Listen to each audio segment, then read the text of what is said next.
আমরা নূতন যৌবনের দূত, আমরা চঞ্চল, আমরা অদ্ভুত, আমরা নূতন যৌবনের দূত।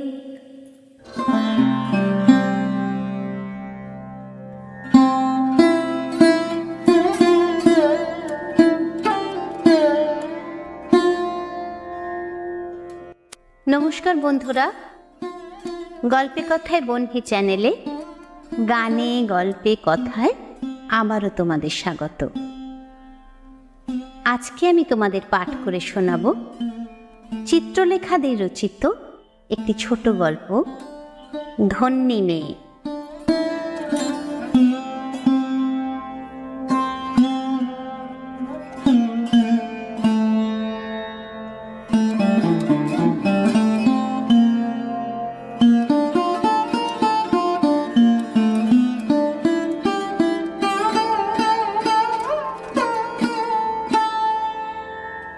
মুঠোফোনটা বাজছে। আধো ঘুমে জড়ানো গলায় বিতান ফোনটা রিসিভ করে, বলে, বল। ও প্রান্ত থেকে রেশমির ঝাঁঝালো আওয়াজ। মায়ের আদরের বাবু, এই ভর দুপুরে এক পেট ভাত খেয়ে ঘুমোচ্ছিস নিশ্চয়। যাই হোক, আজ মাকে কিছু বললি আমায় নিয়ে? মা বলেছে তোর মতো শ্যাওড়া গাছের পেতনির সাথে মা আমার মতো সুপুরুষের বিয়ে দেবে না। তোর মা কোন স্বর্গের অপ্সরা শুনি? একদম আমার মায়ের নাম নিয়ে বাজে কথা বলবি না। তোর মাকেও তার হবু বৌমা সম্বন্ধে বাজে কথা বলতে বারণ করিস। বয়ে গেছে আমার মায়ের তোকে বৌমা করতে। কেন? তোর হাতে কাঁকড়া বিছের ট্যাটু, ছোট ছোট চুল, এক কানে 5টা দুল তো অন্য কানে একটা, আর পোশাকের কথা নাই বা বললাম। শয়তান, প্রেম করার সময় মনে থাকে না? তখন তো আমি পাশে থাকলে প্রখর সূর্যের আলোতেও স্নিগ্ধতা খুঁজে পাস। আমি রাখছি এখন, মা তো বেড়াতে যাবে কদিন পর, আর আমারও অফিস শুরু হয়ে যাবে, তাই আর ছুটির দিন কয়েকটা জিনিস আনতে হবে। কবে বেড়াতে যাবে মা? কার সঙ্গে? কোথায়? রেশমিকে সব ডিটেলস বলে বিতান বলল, পরে কথা হবে, এখন রাখি। রাখ, তবে তোর মতো স্কন্ধ কাটাকে কি করে জব্দ করতে হয় আমি জানি। তোর খবর আমি নিচ্ছি। ফোনটা রেখে মুচকি হাসে বিতান। ও জানে রেশমি প্রচণ্ড ক্ষেপে গেছে, মনের সুখে গালাগাল দিচ্ছে ওকে। দিক, তবে মাকে সত্যিই বোঝাতে পারছে না। রেশমিকে দেখে যতই আলট্রা মডার্ন মনে হোক, ওর মতো মেয়ে লাখে একটা মেলে। অসম্ভব ভালো একটা মেয়ে। পথ শিশুদের নিয়ে কাজ করে, ওদের পড়ায়, আর সবচেয়ে বড় কথা, ওদের 5-6 বছরের প্রেম। বিতান বা রেশমি কেউ কাউকে ছেড়ে বাঁচবে না। কিন্তু মা শুনলে তো। বাবা মারা যাওয়ার পর থেকে যখের ধনের মতো আগলে রাখে মা ওকে। মায়ের ইচ্ছা একটা শান্তশিষ্ট সুশীলা ঘরোয়া মেয়ের সাথে ছেলের বিয়ে হোক, ঠিক ওনার মতো। প্রত্যেক মাই বোধহয় তার পুত্রবধূর মধ্যে নিজেকে দেখতে চান, আর রেশমি তো সেই জায়গায়। কি করবে ভেবে পায় না বিতান, তবে মাকেও ঠিক বুঝিয়ে নেবে। মায়ের অনেক দিনের তিরুপতি ঘোরার শখ, সাথে দক্ষিণ ভারতের কিছুটা। দেখা যাক, ও সব ব্যবস্থা করে দিয়েছে তাপসদার ট্যুরের সাথে। মা ফিরলে বরং মাকে বোঝাবে। কাকিমা, আপনার যখন যা লাগবে বলবেন। কি সুন্দর কথা বলে তাপস বলে ছেলেটি, খুব কর্মঠ আর সৎ। বাবু ঠিক জোগাড় করেছে এই ট্যুরটাকে। ও সঙ্গে এলে ভালো হতো, কিন্তু অফিস থেকে এতদিনের ছুটি পেল না। জানলার ধারে বসে আপন মনে ভাবছিল খেয়ালি। আপনার নামটা কিন্তু খুব অভিনব, খেয়ালি। ভদ্রলোক বলছিলেন। এই মানুষটা প্রথম দিন থেকেই চোখ টেনেছিলেন খেয়ালির। দুজনেরই সিট জানলার ধারের সাইড বাড়তে। গোটা ট্যুরটাই প্রায় ব্রেক জার্নি করে করে। তাই অনেকটাই সময় ট্রেনে কাটাতে হয়েছে। হেল্প পেয়েছেন ভদ্রলোকের। প্রথম প্রথম একটু সংকোচ লাগলেও পরে খুব নিঃসংকোচভাবেই খেয়ালি মিশেছেন। আর তাপসের সাথে খুব ভাব ভদ্রলোকের, নিজে থেকেই ট্যুরের অনেক দায়িত্ব নিয়েছেন। এই তো সেদিন খেয়ালি মাছ খাবেন না বলেছিলেন বলে ওর জন্য দুটো বেগুন ভাজা করতে দিয়েছিলেন। এটা দেখে মনটা কেমন আর্দ্র হয়ে গিয়েছিল খেয়ালির। বাবুর বাবাও ঠিক এমনিভাবেই। তাছাড়া কোনো জায়গা দেখে ফিরতে দেরি হলে ভদ্রলোক ওয়েট করেছেন, লাগেজ তুলতে নামাতেও সাহায্য করেছেন। ওনার নাম অনিন্দ রায়, রিটায়ার্ড। বিপত্নিক অনিন্দ স্ত্রীর মারা যান যখন তার মেয়ের বয়স 2 বছর। মেয়ের মুখের দিকে তাকিয়েই আর দ্বিতীয়বার বিবাহ করেননি। মেয়েকে হাতের তেলোয় করে মানুষ করেছেন। অত্যন্ত অভিমানী কন্যার জন্য এখন পাত্র খুঁজছেন, কিন্তু মেয়ের কোনো ছেলেকেই মনে ধরে না। মেয়ের পছন্দ বাবার মতো কেয়ারিং মানুষ। কোথায় যে পাই। কোদাইকানাল থেকে ফেরার পথে মনটা খুব ফুরফুরে ছিল খেয়ালির। অনিন্দর মেয়ের জন্য নিজের বাবুর কথা একবার ভাবেন। অনিন্দর মতো একটা কেয়ারিং শ্বশুরমশাই পেলে বাবুরও খুব ভালো হবে। ছেলেটা তো বড় হওয়ার আগেই বাবাকে হারালো। একটু সংকোচভাবেই খেয়ালি বিতানের সব কিছু জানিয়ে অনিন্দর মেয়ের ছবি দেখতে চান। অনিন্দর কাছে মেয়ের ফটো ছিল ক্লাস 9-এ পড়ার সময় তোলা।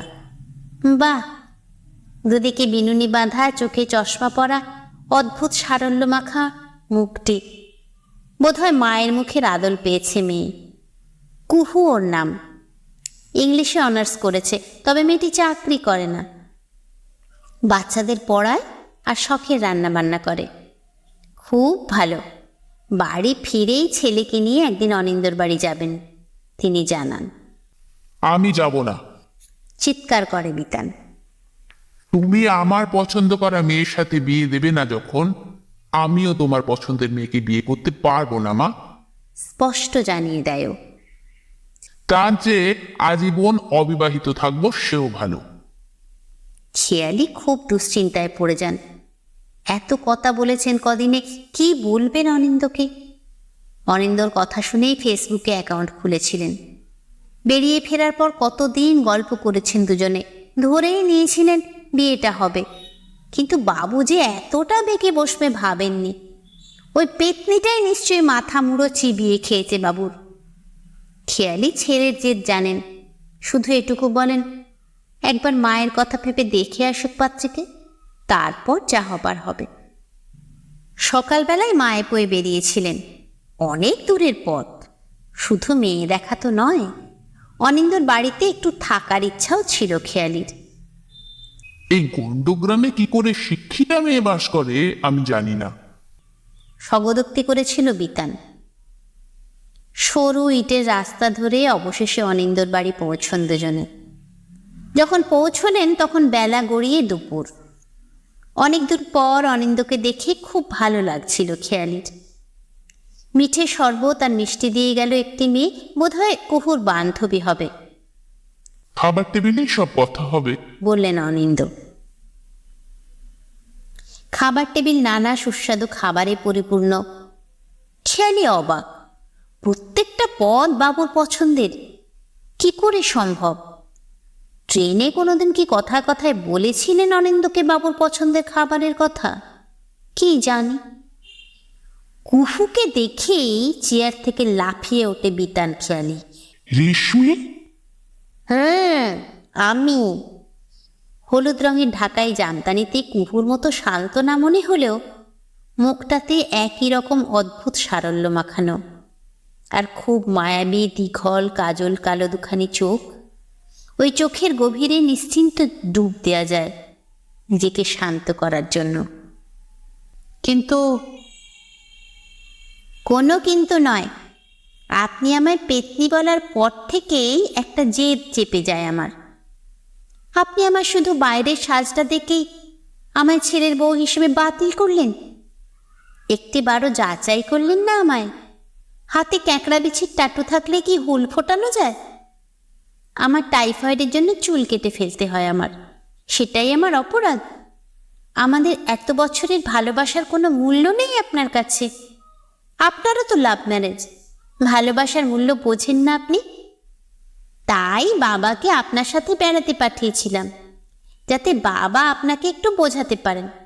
আমাদের ব্যাপারটা সেটেল করতে বলেছিলাম, কিন্তু আমাদের সাথে আপনারাও যে নিজেদের এত ভালো বুঝবেন সেটা আবার আমি বুঝতে পারিনি। বিতান বলে, মানে? তুই খা হাঁদা গৌরাঙ্গ, খেয়ে বল কেমন হয়েছে। তোকে কিছু বুঝতে হবে না। আমি কি এমনি এমনি তোর মায়ের বেড়াতে যাওয়ার ডিটেলস চেয়েছিলাম নাকি? বাবাকে সব বলেই পাঠিয়েছিলাম আমি, আর এখনকার কোনো ফটো দেখাতে নিষেধ করেছিলাম। এমনকি বাবার ফেসবুক অ্যাকাউন্টে আমার এখনকার কোনো ছবি রাখিনি। তোর মাকে আমার বোঝার প্রয়োজন ছিল, বাবা ছাড়া সেটা আর কেউ এত ভালো বুঝতে পারতো না, কারণ বাবা আমার বেস্ট ফ্রেন্ড। বাবাকে কলকাতার বাড়ির ঠিকানা না দিয়ে আমাদের দেশের বাড়ির ঠিকানা দিতে বলেছিলাম, যাতে তুই কিছু বুঝতে না পারিস। খেয়ালি হাঁ করে তাকিয়ে আছে রেশমির দিকে। কি সাংঘাতিক ডাকাত মেয়ে রে বাবা! ধন্যী মেয়ে বটে কুহু, ওরফে রেশমি। যাবার সময় কুহু ভ্রু নাচিয়ে বিতানকে জিজ্ঞাসা করে, কেমন খেলি? বিতান আড়ালে গিয়ে ওর কপালে একটা চুম্বন করে বলে, পুরো শাকচুন্নির মতো রান্না হয়েছে। চুম্বনটা বোধহয় অধরে দিতে চেয়েছিল। না থাক, আর তো কয়েকটি দিন। সব বোঝাবুঝি শেষে মধুর এনো সমাপয়। এতদিনে খেয়ালি বুঝেছেন, শুধু বাইরেটা দেখেই কারোর বিচার করা ঠিক না। সব ঠিকই আছে, শুধু কুহুর চুলটা একটু বড় হলে ভালো হতো। মেয়ে বলে, চুল রাখবো, কিন্তু তাকে যত্ন করার দায়িত্ব তোমার। আর তুমি আমার শাশুড়ি নয়, মাও নয়, আমার প্রিয় বান্ধবী হবে। তোমার হাদা গৌরাঙ্গটাকে বড্ড বেশি বোঝাতে হয় আমায়। এত সুন্দর করে আবদার কেউ আগে করেনি তাকে। না, বাবুর চোখ আছে। তার সাদাসিধা বাবুর জন্য এমন ধন্যী মেয়েরই দরকার। বিতানও খুব খুশি হয় মা মেনে নিয়েছেন রেশমিকে। সানাইয়ের সুর থেমে গেছে, আত্মীয় পরিজনরাও ফিরে গেছে। আজই অষ্টমঙ্গলা সেরে ফিরবে ওরা, পরশু হানিমুনে যাবে। এতদিনে একটু নিঃশ্বাস নেবেন খেয়ালি। কতদিন অনিন্দর সাথে মন খুলে গল্প করেননি। এই সুযোগে কদিন নিজেদের মতো করে একটু ঘোরাঘুরিও করবেন বলে ভেবেছেন, কিন্তু কোথায় কি, সে ঘুরে বালি। কুহু বলে কি, আমরা 4 জনই বেড়াতে যাব। কোনো মানে হয়? ওদের হানিমুনে কি করবেন ওরা? আবার না গেলেও মুশকিল। ফোন করলেন অনিন্দকে, উনিও গড়রাজি হয়ে যাচ্ছেন, মেয়ের আবদার ফেলতে পারেননি। হাওড়া স্টেশনে দুজনের মুখ যতটা হাসি খুশি, অন্য দুজনের ততটাই বেজার। 7:15 অমৃতসর মেল। কুহু মুচকি হেসে উঠে দাঁড়ায়, সঙ্গে ওরাও। কুহু হঠাৎই হেসে ওঠে, কোথায় যাবে তোমরা? আমি মোটেও তোমাদের আমাদের সাথে হানিমুনে নিয়ে যাচ্ছি না। আমরা যাব কাশ্মীর, তোমরা যাবে দুন এক্সপ্রেসে হরিদ্বার। তোমাদের ট্রেন 8:30। তাপসদা বড় ঘড়ির নিচে অপেক্ষা করছে তোমাদের জন্যে। প্রত্যেকেই বাক্যহারা, শুধু খেয়ালি অস্ফুট স্বরে বলেন, আমার নামটা তোরই হওয়া উচিত ছিল। তুই সত্যিই আমার প্রিয় বান্ধবী রে। ওরা মা বাবাকে প্রণাম করে চলে গেল। খেয়ালি প্রাণ ভরে আদর করেছেন তার প্রিয় বান্ধবীকে। ও সত্যিই আধুনিকা। চোখের পাতা দুটো ভিজে গিয়েছিল অনিন্দর মেয়েকে এত সুখী দেখে। আনমনা হয়ে গিয়েছিলেন। এবার চলো অনিন্দ, শুনলে তো তাপস অপেক্ষা করছে আমাদের জন্য। চমকে উঠল। আরও একবার গলাটা বুঝে এলো অনিন্দর। সেটা কি মেয়ের সুখ দেখে, নাকি খেয়ালির কথার ব্যাকরণগত মানে বদলে গেল তাই?